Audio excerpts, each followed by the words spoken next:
আসসালামু আলাইকুম দোস্তরা, আমি বাঁকড়া থেকে সাবির লক থেকে বলছি। সাবির সর্দার আমার নাম।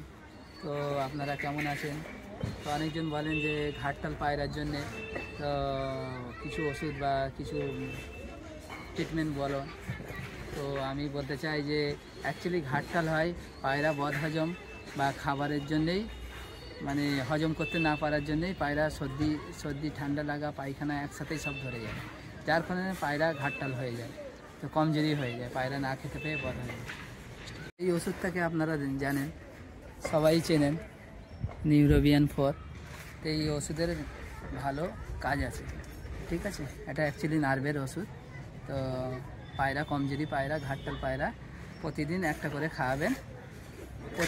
করে খাওয়াবেন খাবার পরে, ঠিক আছে। কেউ খালি পেটেও খাওয়াতে পারেন, তার জন্য কোনো অসুবিধা নেই। এটা দেখতে পাচ্ছেন নন ম্যাট্রোজার পায়খানেরই ওষুধ। তো এতেও পায়রা সুস্থ হয়ে যাবে। তো এইটা দুটো একসাথে খাওয়াতে পারেন। তো কিছু 15-20 মিনিট পর পর পায়রাকে খাওয়াবেন, ঠিক আছে। এটাকেও আপনারা চেনেন, কার্মোজেন সিরাপ। এটাও হজমের পক্ষে খুব ভালো।